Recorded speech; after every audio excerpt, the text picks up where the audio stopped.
Am I the a-hole for leaving my house and leaving my mother and 4 siblings homeless? I, female, just turned 18 last week, live with my mother and 4 siblings. Ages ranged 5 to 12, all different fathers. I've had a part-time job since I was 14. I was forced to watch the kids from a young age because my mother was either working or pregnant. She has no education, works whatever job she can find, and, well, she's an ignorant woman who never learns that having more children than you can feed is a terrible decision. And yes, termination is legal here, so it was her decision to keep them. I'm the only one with a relationship with my father. He never wanted children, but he's responsible enough to pay child support. This money is the family main income, and my mother uses it to pay for rent and utilities, and like half the groceries. I have a good relationship with my father, so he also covers my medical and educational expenses. On my birthday, he told me he'd like to keep supporting me by paying for my university, and also asked if I'd be willing to live alone. He never liked the idea of my mother spending the money that was supposed to be only for me with all my siblings. I was delighted with the idea, as I've wanted to move out for a long time, as I hate my living situation and sharing with kids, and I don't get along with my siblings at all. When I told my mother I'm moving out, she saw red and called me an ungrateful brat. She tried to blame me for leaving them homeless. They'd be unable to pay rent by next month as my mother has no savings, and told me I should keep living with them because I should care about my siblings. I yelled at her that I've all lived off my father's money for 18 years, and that was enough. I don't want any contact with her anymore, and even less with those kids I don't even want to call my siblings. My friends are split about if I'm the a-hole. Some of them believe I should keep leeching off my father for the sake of my siblings, but honestly, I couldn't care less about them. I don't want to see my mother learn her lesson. And now for the top comments. That's an ugly situation. But no, not the a-hole. Your mom needs to be responsible and provide for her kids, not you. Her and the other fathers as well.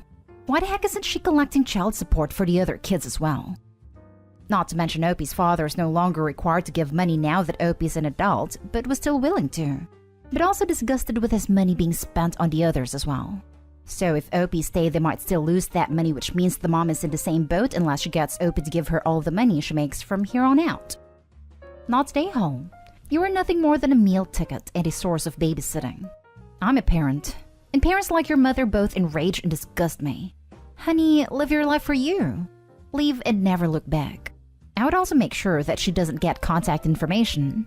The minute you start making real money, she'll show up with more kids. Let her hand out asking for you to support her life of stupidity. Congratulations on your freedom. Best of luck at school. This. Move out and cut all contact with those people. You do not owe them anything, and you do not have to keep toxic people in your life. Opie, what your mother is doing to you is called parentification. We see this a lot over r/child-free. It's what happens when idiot adults who should have never been allowed to breed refuse to learn their lesson. Instead of bucking up and taking responsibility for the children they created, the careless parent makes raising and safeguarding younger siblings the job of the oldest, and thus, theoretically, most mature/responsible. It is wrong, it is cruel, and it is child mistreatment.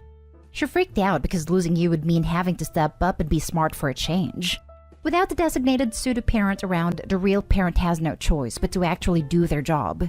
She made those kids, not you. She chose to keep them when options were available. She brought them into a life plagued by scarcity and hardship, mostly as a result of her own poor decisions. So those kids are her problem. Keeping them fed, clothed, and housed should be her burden to shoulder, not yours. Bottom line, not stay home. You're stuck in a quagmire, and it's doing everything it can to suck you down and crush you. If someone with a rope comes along and offers to pull you out, don't waste time worrying about the quicksand. The quicksand is not your concern.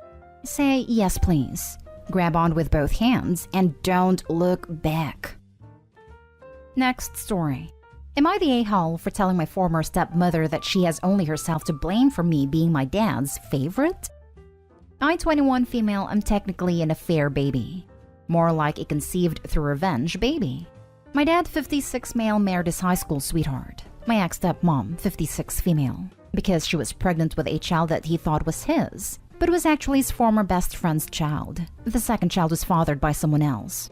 He raised my step-siblings, Amy, 36 female, and Ken, 33 male, thinking that they were his for years, until Ken got into an accident. exposing that it was impossible for Ken to have the blood type he did and be my dad's biological child. My dad was furious because he turned down a full ride to college to work 2 jobs because he felt like he needed to support his family. My stepmom begged for forgiveness and told him to think about how devastating the divorce would be to my step-siblings. For 3 weeks, my dad had disappeared without a trace, and no one could get a hold of him. The last thing he said to anyone was in a drunken voicemail that made people fear the worst. My dad was found, but in such a bad state that he had to be checked in, but refused contact with my stepmom and step-siblings while there. After a lot of pressure and begging, my dad agreed not to divorce my stepmom, but felt like he was owed something and decided that 2 could play at this game. And that's how I got here. After a DNA test, my dad was thrilled that I was around and made sure that I knew I was loved and a priority to him. So much so that he kind of neglected the first 2 children he raised. I didn't understand it at the time, but Amy and Ken resented me a lot because I was his real child, not my words, and I always came before them. My dad would always excuse it with the fact that I was so young, but he would outright ignore them a lot. My stepmom didn't really like me either, so my dad finally followed through with a divorce. He ended up getting the house, and when he died, he left it to me along with some family jewelry, the bulk of his savings, investments, and making me the sole beneficiary of his life insurance. He left Ken and Amy each $20,000. Amy and Ken were hurt, but I wasn't going to let them take out their anger on me again and be pressured to share. They threatened to sue, but my dad's lawyer assured me that I was in the clear. My ex-stepmom called me upset and demanded that I share everything equally, saying that a father shouldn't play favorite. Fed up with her BS, I told her that, "Lady, if you want to be mad that my dad had a favorite, then you need to blame yourself for sleeping around." It felt good, but my aunt feels like I was too harsh. Am I the a-hole? Edited to Ed. Saw this in a comment, so I wanted to be clear. 1. Amy's dad, who was my dad's best friend growing up, is dead. He died when Amy was a toddler, and was even my dad's best man. 2. Ken was the result of a one-night stand with a stranger, so he's going to have to submit his DNA into 23andMe or something to find out his paternal side. 3. My mom is still very much alive, and my dad left her something too. 4. I recognize that Amy and Ken were in an awful situation. I just don't really empathize because of how they treated me growing up, so I don't even care to have a relationship with them. My aunt, dad's sister, is the only reason why I would still see them, because she still wants a relationship with them. Edited to Ed too. Keep seeing a few more common things, so let me clarify some other stuff. 1. No, my mom didn't know my dad was married until after she was pregnant with me, and was angry at him for the longest time. I didn't know about any of this until I was much older, and I think that's why my dad left her something in the will. 2. Yes, my dad did get a DNA for Amy and Ken. He's not their dad. 3. I didn't say what I did with Amy and Ken around. That was strictly between their mom and me. Unless I was on speakerphone and she didn't tell me. 4. No. My dad didn't pay for Amy and Ken's college expenses. He would still get them the occasional gift for birthdays and Christmas, but after they turned 18, he stopped because he wanted me to have as many resources as possible. Not the a-hole. Your stepmother reaps what she sowed. I do feel empathy for Amy and Ken, but fortunately your dad didn't cut them off completely, so they shouldn't expect anything more from your dad's estate. I say go no contact with all 3 of them, and go live your best life, Opie, as your dad would have wanted. Oh, trust me, I am. I have no reason to speak to my ex-stepmom, and I'll only ever see Amy and Ken around my aunt's house and she still wants a relationship. But other than that, I'm good. They weren't very nice when I was growing up. Oh man, all of that was toxic as hell from the beginning to the end. I feel really bad for Amy and Ken, who did nothing to warrant their father figure's neglect. I don't seem to have a lot of empathy for them either, and I really hope you reflect and try to see their perspective. You're not obliged to split things equally. Your dad left it to you. I do hope you take this opportunity to remove yourself from a toxic situation, reflect on it, and move on. Nothing about what happened was okay. Try not to let your father's battle become your own. Honestly, he's arguably worse than your stepmom, because his choices hurt 2 innocent children. She's no saint, but he should have just left right from the start. You, Ken, and Amy are not the a-hole. Lol, do you realize they took their anger out on Opie? Opie was innocent too. This was the fault of the woman who didn't want to divorce her husband when he asked for one over her own entitlement to a relationship. Opie's father might have heard the kids had the parents got divorced, but not more than neglecting them for so long when the parents actually stayed in marriage. The ex-stepmom in this case cheated on her husband at least 2 times, failed to tell him that he was the biological father of kids, deceived him into raising someone else's kids for years. Then, when he eventually found out due to his supposed son's illness and spiraled, manipulated, begged, and guilted him into a marriage he clearly didn't want, and let her kids be miserable. How the hell do you excuse that? The man made his intentions of not staying in a relationship very clear, but the ex-stepmom pushed it till it broke spectacularly. I see that Opie's father might have acted like an a-hole, but he was put into this very glorious position time and time again. So, if we really analyze the whole situation, no one is the a-hole here except for stepmom, and in some parts the dad, who by the way still left $20,000 to both of those kids he resented. Now for the next story. Am I the a-hole for not helping my biological parents? I, 22 female, was adopted by wonderful parents. I grew up as an only child and am very close with my adoptive mother and father. I have always wondered why my biological parents gave me up for adoption. I never asked and don't plan on it. But when I turned 18, my parents asked if I wanted to know who my biological parents were, and they told me their names and where they live. I looked them up in social media and contacted my biological mother. She was very happy to hear from me and asked if I wanted to meet. They lived about 4 hours away. I took the time off of work and drove the 4 hours. We hugged and they were very thrilled to meet me. I told them that I had finished up college and working as a hairdresser. They quickly changed the subject and asked if I could lend them around $2,000 to pay off some debt. I was speechless and asked if that was the main reason they wanted to meet. My dad said, "Kind of, yeah. We need help with some finances." I got up and left the diner. I drove the 4 hours back home and told my parents what happened. They were very supportive and let me know that they loved me. My biological mother has been blowing up my phone wanting to talk, along with some money requests. I've denied every one of them and told them I no longer want to talk to them.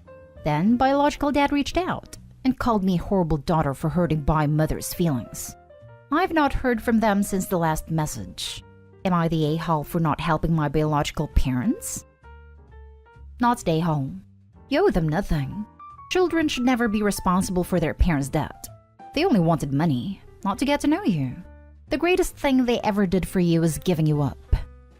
Children should never be responsible for their parents' debt, especially considering these aren't even her parents. They are strangers asking for a handout.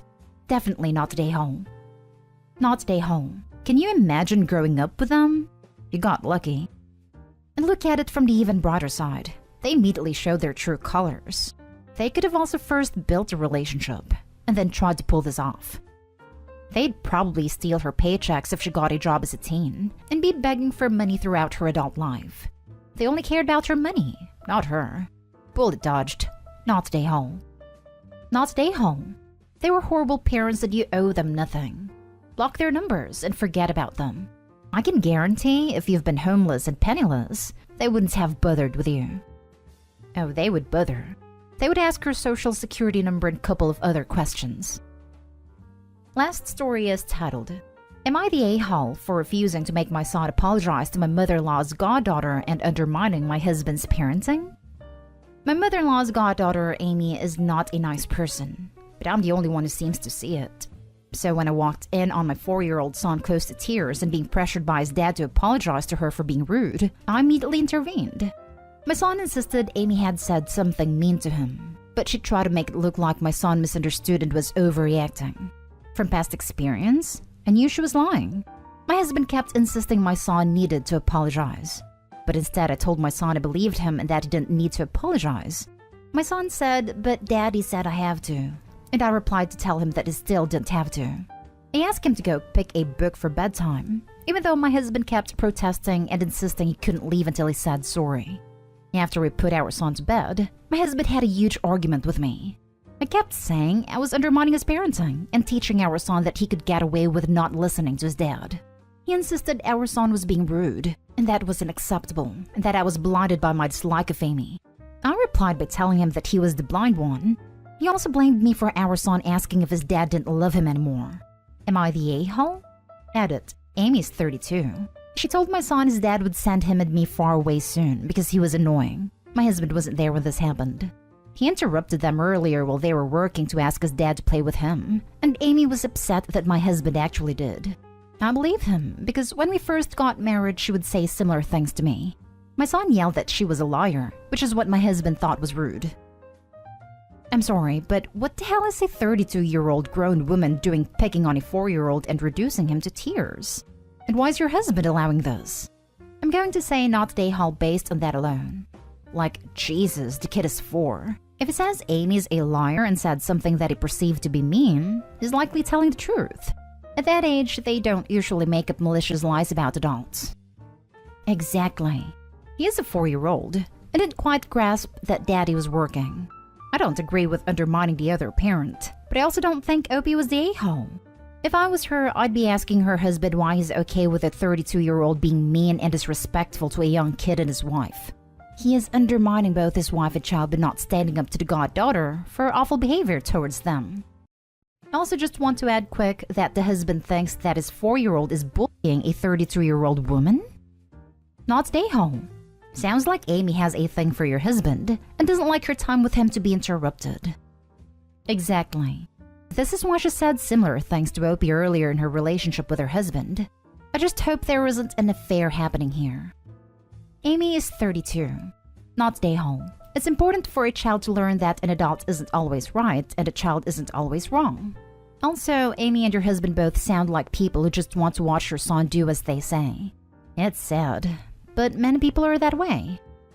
But she straight up told her child he didn't have to do what his dad said. She completely undermined his parenting and authority. How is that right? She could have took her husband to the side and settled it together, and decided if he should apologize.